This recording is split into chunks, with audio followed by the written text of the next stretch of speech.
when you guys were in the studio, did Byron orchestrate a lot of stuff, or did he kind of let everyone do their thing? And what about Fleming? What role did he play? How did that work out? Yeah, well, no, Byron always had tremendous influence in the studio. I mean, some of the things that I love. I mean, first of all, his creativity was off the charts, in my view. I mean, Byron's just one of these infinite creative beings, but he also, his way of arranging our choruses and the vocals, his vocal arrangements and those kinds of things were just fabulous, But I mean, one of Byron's greatest things was the kind of leader that he was, because he was, he welcomed your creativity. He'd welcome your ideas.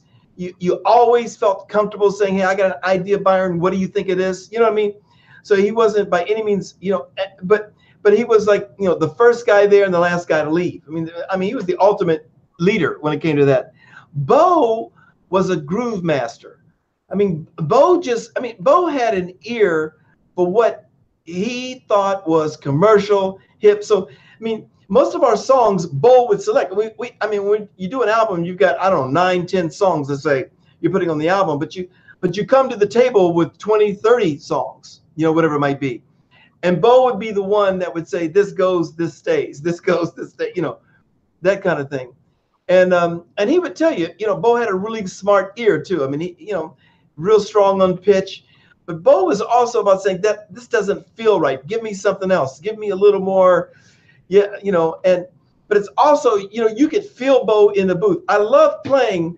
And then if you look over and see Bo's head just move, you know what I mean? And his body, I mean, and he would clap. So, it's amazing, the importance of body language, that body language and tone of voice.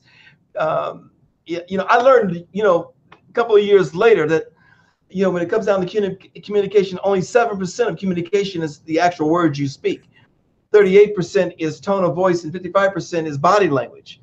Mm-hmm. So it's just amazing, when the tone, the body language, well, they talk about such a big part of communication. Well, yeah, when they talk about chemistry within the band, and all of that plays into it, right? Oh yeah, I mean, the chemistry in the band was the greatest, in my opinion, on our third album.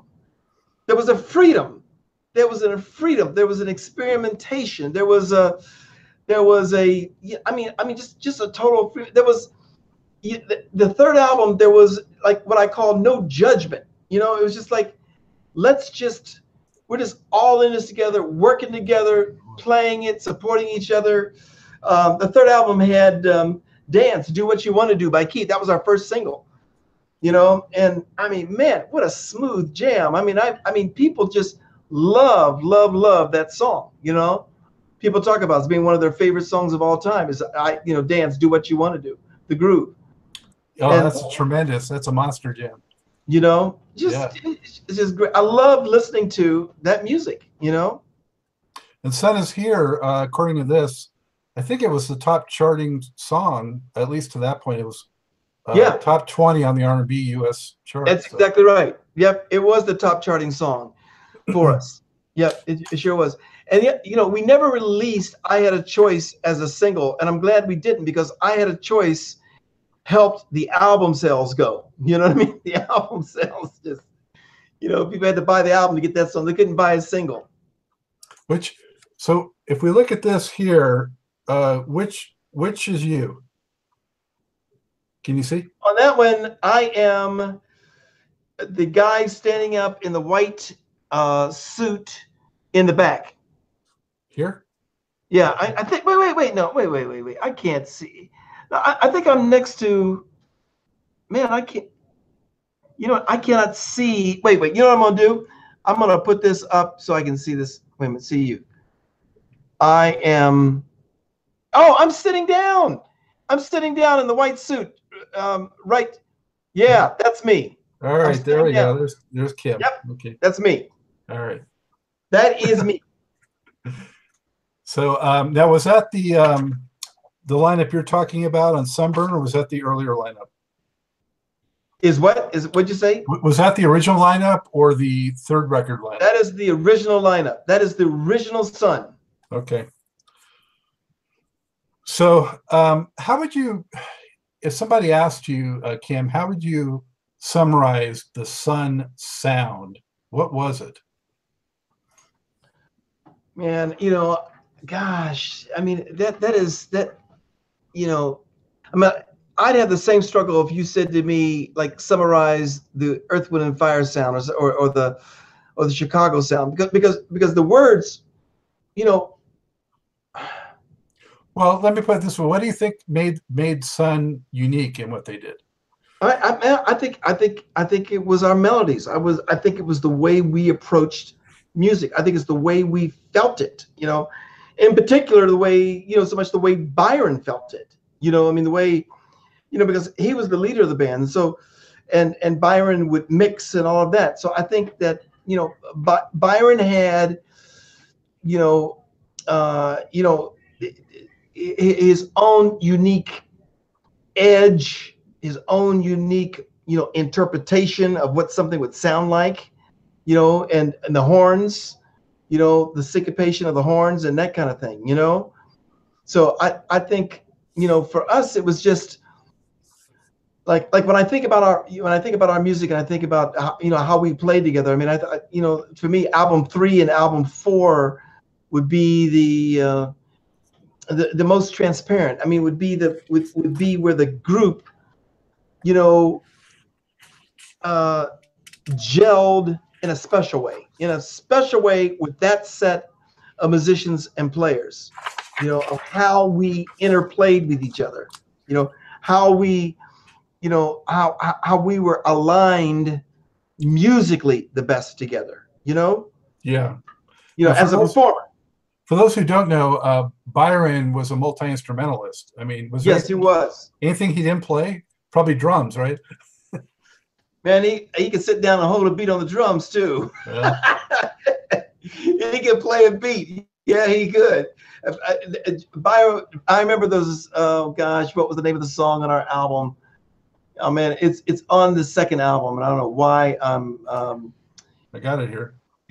Drawing a blank on it at this moment. But anyway, he had a beat that he would play some of the beat, and the other part of the beat he would spit out with his mouth, right?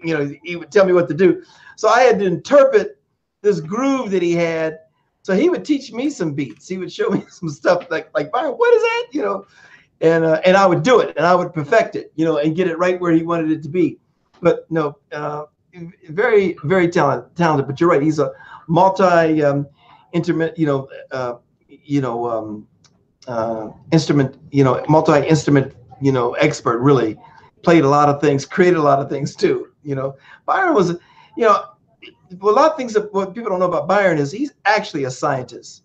I mean, honestly, I got to tell you a quick little story. This is no joke. Me and Byron were roommates with the band when we were traveling. And I remember, we were talking about Star Trek. We were both Star Trek fans. Now, listen, it was like we'd finished the gig. We were in the hotel room, and turning out the lights. He's in his bed. Of course, I'm in my bed. And I said to Byron, I said, man, I said, it sure would be something if we could transport ourselves like they do in Star Trek.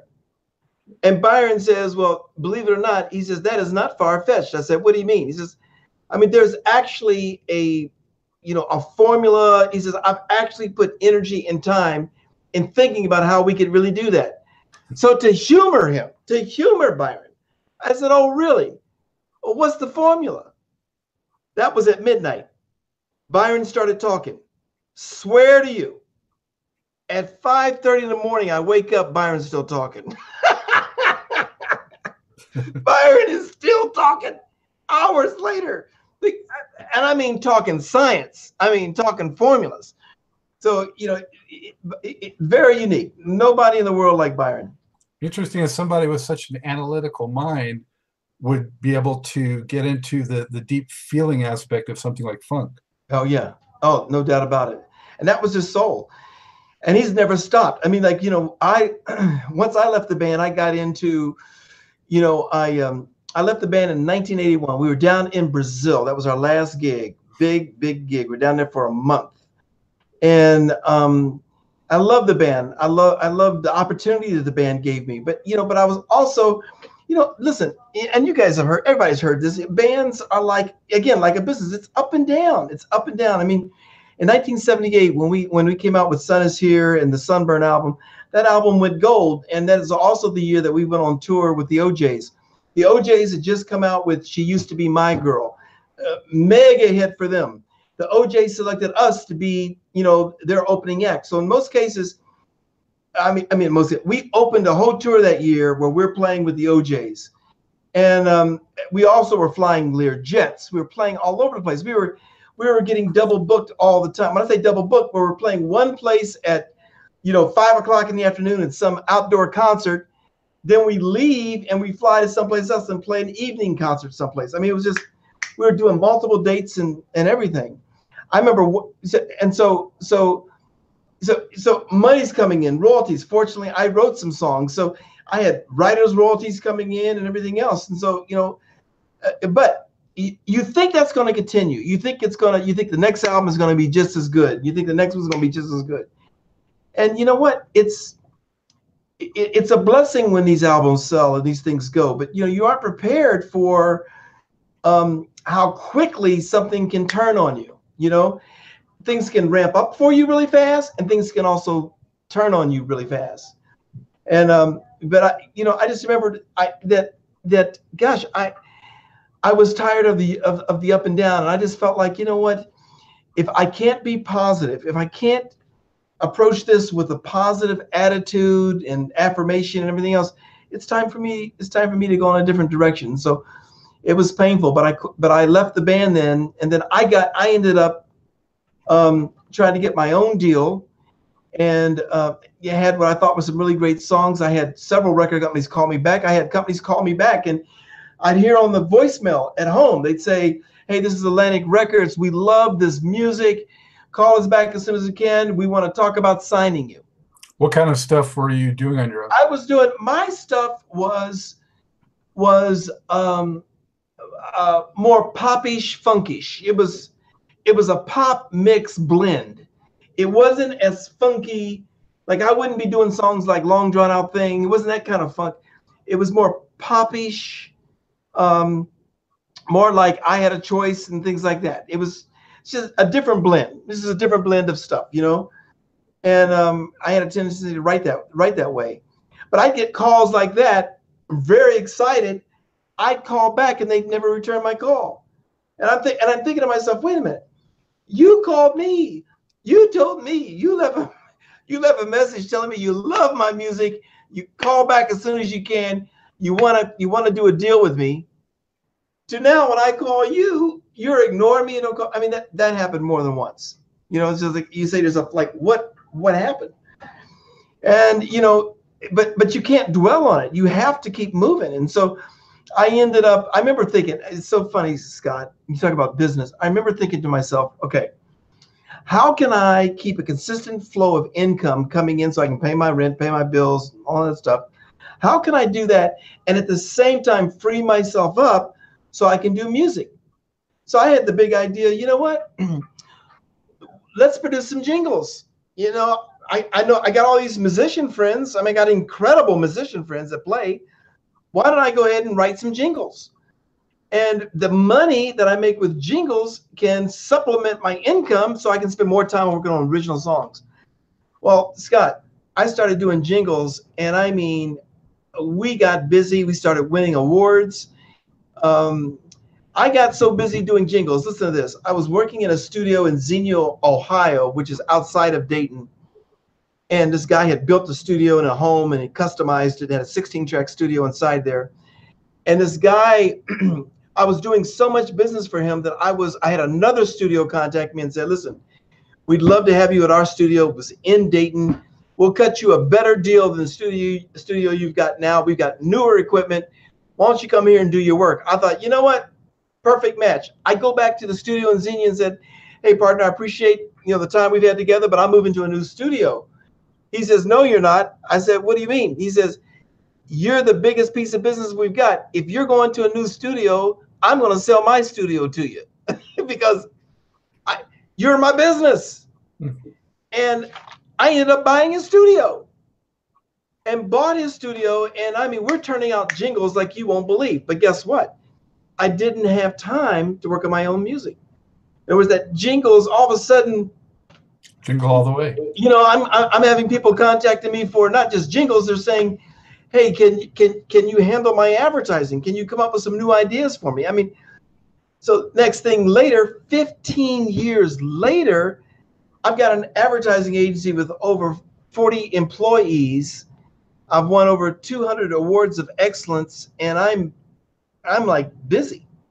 Did you have any business or marketing training of any kind? I did not. I did not. It was instinctual. It was you know, it was like learning it step by step. And I started to absorb personal development stuff like you wouldn't believe. I mean, I started listening to people like Brian Tracy, who's the world's premier expert in sales. I listened to Og Mandino. I mean, just a guy by the name of Nito Cobain. I'm just absorbing tons and tons of content. So my car, actually, I stopped playing music in my car and started playing tapes and cassette tapes of these experts in business. And so as I'm driving around, I'm listening to these tapes. So I had like a university in the car, and that's what I did. Wow, amazing transformation. I want to talk a little bit more about your business path, but before we do, a couple more Sun questions.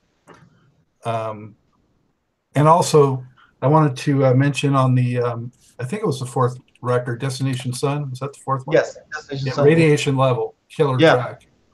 Yeah, man, Radiation Level was, I remember when we did this, because I used the same beat that for the most part, that I used on Sun Is Here. And I remember thinking, I was not a fan of the words of Radiation Level. Okay, so I mean, we're in the studio and we're going 5, 4, 3, 2, 1, blast off with Sun. And I'm like, what is that? I'm like 5, 4, 3, 2, 1. Well, let me tell you, man, that song was a lot of fun to play live, you know, and that's what diversity is all about, Scott. That if ever there's the case for diversity, you know what I mean? Like, you know, there's certain kind of songs, certain things, and of course, I learned to love, you know, Radiation Level. You know, I learned to love it, you know. But I'm just saying, at the time, I just thought 5, and I remember Byron's father, who was just a tremendous man, when the way Byron's father supported him. And but I remember when just another song we were doing, I Had a Choice, and at the end of it, Keith would sing, "I'll be so honest, I'll be so true, I'll be so doggone good to you." And his father said, "Doggone good to you," like doggone. And Bo said, "Yeah, doggone." You know, we're just some Dayton, Ohio boys, you know. And but you know, just different words and stuff resonate differently with different people, you know. But Radiation Level, yeah, I remember being at a club and I was outside talking with someone, and there was this couple of girls walking out into the parking lot, and they're walking, they didn't know me and the other guy I was with and nothing like that, but they were walking out just talking, having fun. And all of a sudden, Radiation Level came on. You could hear it coming out through the doors. And the girl said, "Oh no, baby, I can't leave. I can't leave. They're playing my jam." Now let me tell you, Scott, there is nothing that beats that feeling. When someone, you know, she was out there, she was leaving. She heard her jam. "No, baby, we're going back. They're playing my jam." You know, I mean, that is extreme happiness. It's extreme happiness. It makes you feel so good. Yeah. That someone feels that way about some music that you're playing on. Yeah. Well, the intro of that track especially was just a great intro. Yeah. Yeah. Yeah. Yeah. And the other track I got to mention, I guess was your last record with them, is Sun Over the Universe, and Hotspot was another one. Hotspot. Yeah. Hotspot, Sun Over the, yeah. that was fun too. You know, you bring it up, you bring it. I have certain Sun songs that I will listen to. I'll be in my car and I'm cruising around, you know, because I love the memories. I love being able to put that music on for, and knowing that was our band, that was a moment in time. You know, I'm playing on this, the guys and what we were going through as a group. And so it brings me right back there. And it brings me back to their smiles. It brings me back to, what is I've done a lot of work in the area of happiness. In fact, I am co-founder of a magazine called Live Happy. And with it, it's all about the world of positive psychology. And I didn't know this till later, but, part of happiness is savoring the moments, just you savor. And that's the right word for it. You savor the moment in time that certain things bring up in your life, and it does. It creates, for me, a lot of happiness and fulfillment. The record also was Sheldon Reynolds came into the picture. Yes. So did you have some crossover with him? Yeah, we did a lot of stuff with Sheldon. Great man, just great musician. We wrote some things together, worked on some things together, but gifted singer, gifted performer. He's had an illustrious career. I feel for him now, especially, he came down with Parkinson's, just like Maurice White, and that's very tough. He came to Dallas and we were able to go out. And I mean, this has been within the last 6 months. He came to Dallas and I went by and picked him up. We just had a great day, man. We went out talking, telling stories to each other, and he's filling me in on things with Earth, Wind, and Fire and the things that we went through with Sun, and had us a great lunch together, and but that was really that's really great, but gifted musician. I had him on the show not too long ago, and I was asking him about Sun. It was like all good, and he really had good memories, but he didn't really remember that much about making the specific songs, but he just remembered the experience. Yeah, that's what he really took away from it. Yeah. Well, he's had a lot. I mean, from Sun, Commodores, yeah. Right? And all those years with Earth, Wind, and Fire, and all of that. So he's had a lot. I've only had Sun. You know what I mean? I've only had that. So when you left them though, was it friendly circumstances? Did you keep in touch with the guys? No, I did. It was, what?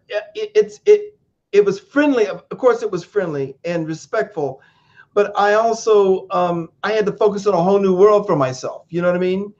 But and listen, me and Byron are in touch today. I mean, we talk.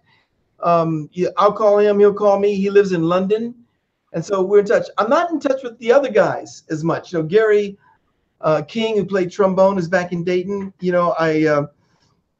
I reach out to him from time to time, but I've not talked with him in a long time either, And I'll try to stop my phone here. Stop my. You're a man in demand. Yeah. So so I don't talk to them as much. I'd love to see the guys. I have thought to myself about some kind of just our own reunion and how much of a blast it would be if we all got in the room with our instruments. Now here's the thing. If I knew we were going to do that, I would start practicing. Yeah. Do you ever play nowadays, or? No. I don't even have a drum these days. Drums. I'm actually, for the first time, I've been thinking about buying a set of drums and hooking myself up and getting back into it. I've got a very fulfilling, very busy life now. I had my advertising agency for 15 years. It was very, very successful, and moved to Dallas because one of my clients had asked me, when I had the advertising agency, he says, Kym, he says, I love the work you're doing. What would it take for you to come here and be the vice president of all of our marketing, global marketing for this new television network? Well, you know what, Scott, here's the interesting thing about this is 15 years of having an advertising agency, that wasn't my plan. And I didn't enjoy it anymore. And it's amazing how God works and the opportunities that come your way, because I was offered this opportunity to come here and I ended up selling the agency to my employees. My employees didn't know that even though I owned the company and I was the boss, I wasn't enjoying myself. You know, I had money, I had a fabulous house, I had really great friends, but I wasn't enjoying my life's work. I wasn't enjoying just doing advertising.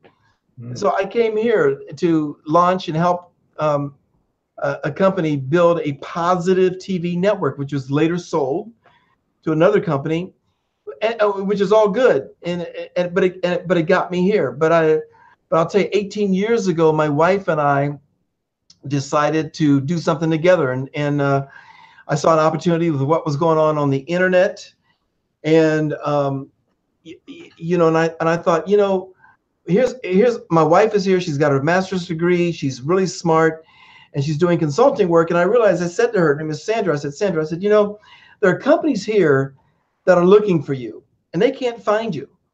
They don't know how to find you, and there are people there that you need to know, but you don't know them. I mean, And I said, here you are with a master's degree. You're a smart woman. If you're having that problem, think about all the other millions of women that are having the same problem. And with that, we launched a company called eWomen Network and created an international women's membership network for women entrepreneurs. And so now we're going into our 18th year. We're the largest women's business network in the country, in North America. Have 118 chapters all over the country. We host almost 2,000 events a year. We do the largest women's entrepreneur conference in the country. We have 3/4 of a floor here in Dallas. I mean, I'm having a lot of fun with this. And so, it's and learning, so, it's interesting with the what you call the Me Too movement, the Time's Out movement, which are important and they're changing the course. We're into the Make Women Millionaires movement.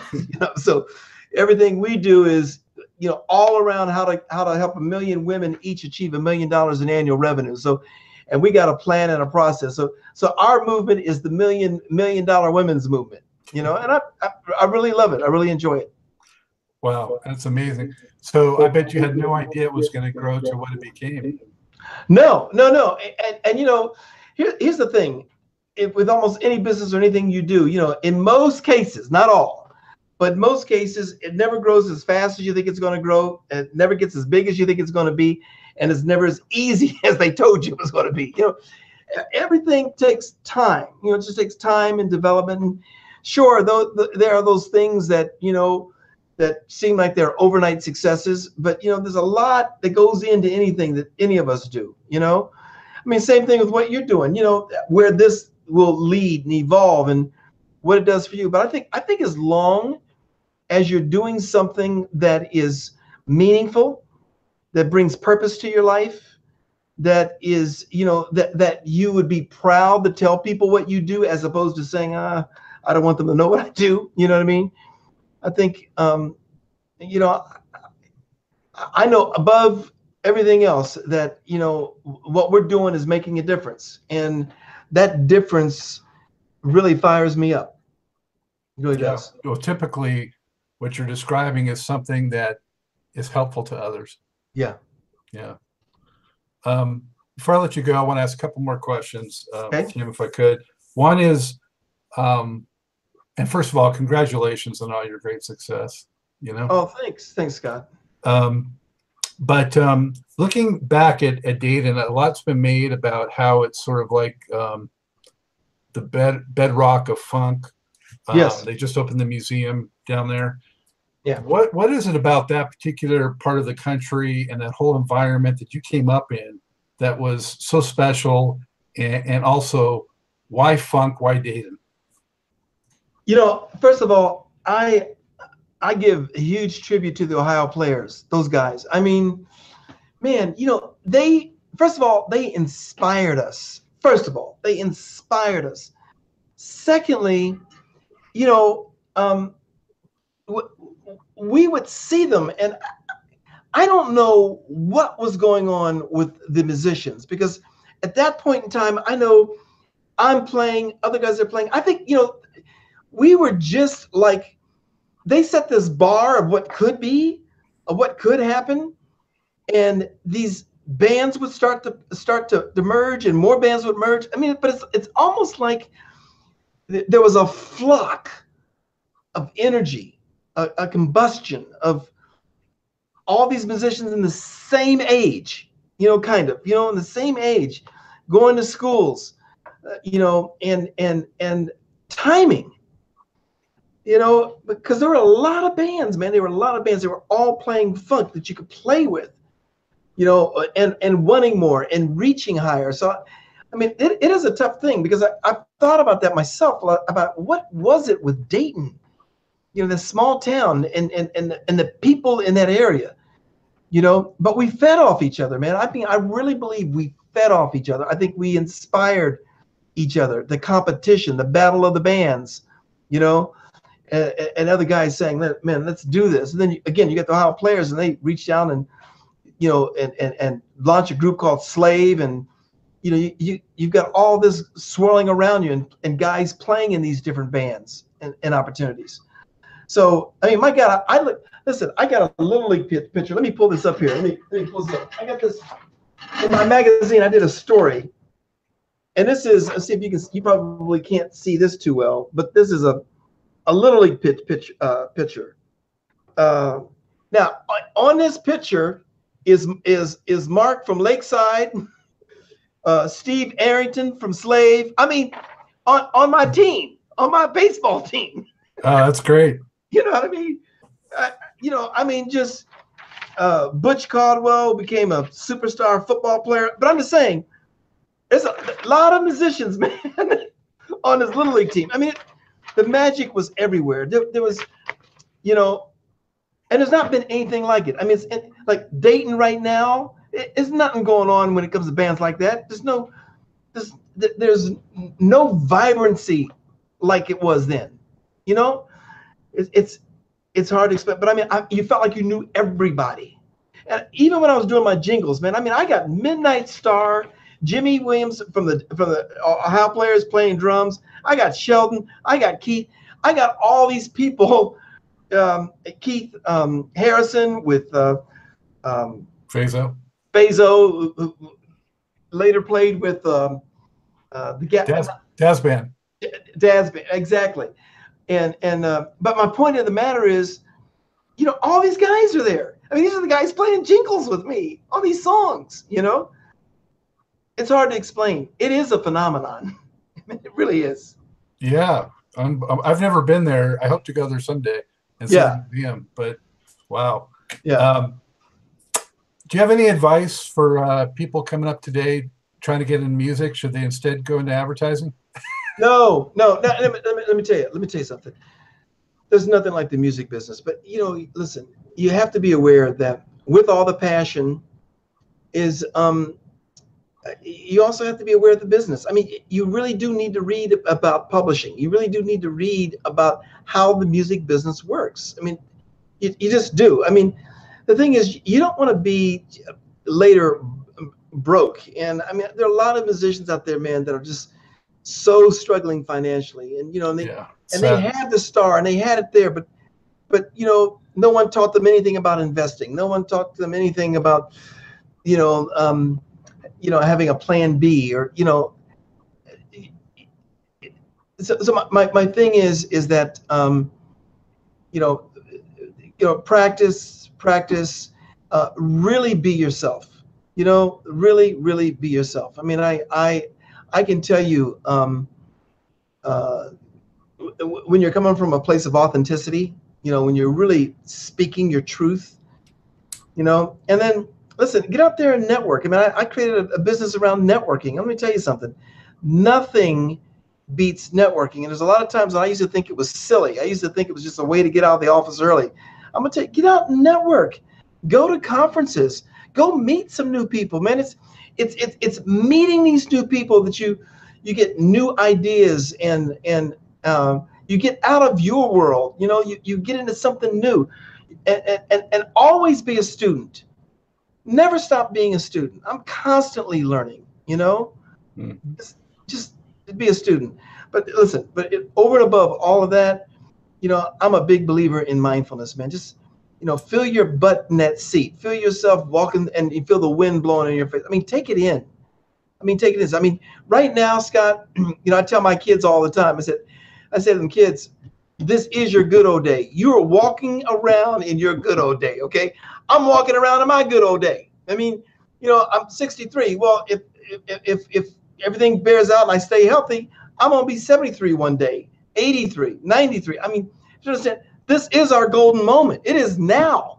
Yeah. No one's going to rescue you. No one's going to, like, all of a sudden come and dump some kind of opportunity in front of you. You've got to create it.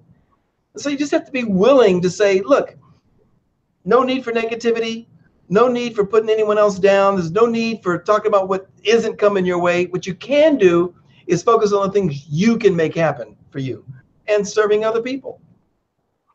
And serving other people, Scott, I'm not talking about, only, giving people money or volunteering. These are all good, but I'm talking about just smiling at people, just being kind to people, serving humanity. Pay it forward and pay it forward, right? Yep. Yeah. Wow.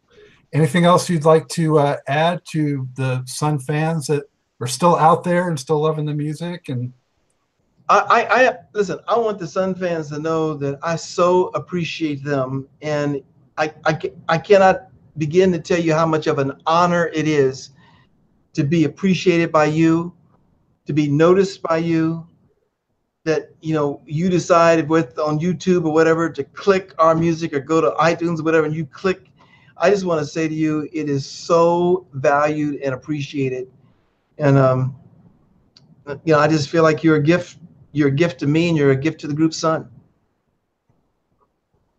Well, we thank you, Kym, for your work in Sun and for your sharing time today and telling these stories, and so glad that you've had such success, and also to find you in good health, good spirits, and all that. So excellent. Thank you.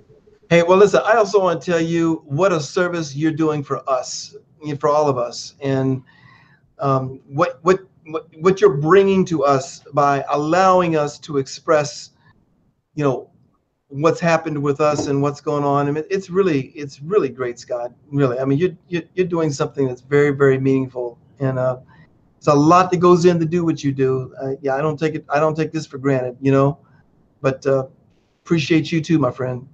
Thank you so much, Kym. Hey, all right. All those great stories. Had a blast with Kym. He has definite proof that funk is everywhere, even deep within corporate America. With that, it's time to wrap up this edition of Truth and Rhythm. Huge thanks again to my special guest, Mr. Kym Yancey, beatkeeper for some of the slickest funk of the late 1970s as an original member of Sun. Sincere thank you to you, the viewers and listeners. Thank you for the continued interest and support.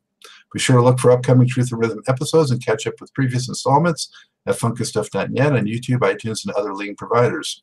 We want to hear from you. Drop me an email at scottg@funkinstuff.net. Let me know what you like about the show, maybe what you don't like so much, who you want to see. It's all for you. So keep that feedback coming. Been getting some great letters from you guys. Love it. Keep it coming. Lastly, please subscribe to Truth and Rhythm on YouTube. Subscribe to the funkinstuff.net channel, and that's where Truth and Rhythm resides. But we need that support. Show the amazing funk, jazz, and R&B artists featured on this program how much you want to keep the funk alive. So with that, as usual, this is Scott, Dr. G. Goldfine, signing off by saying, keep on vibrating to the rhythm of the one.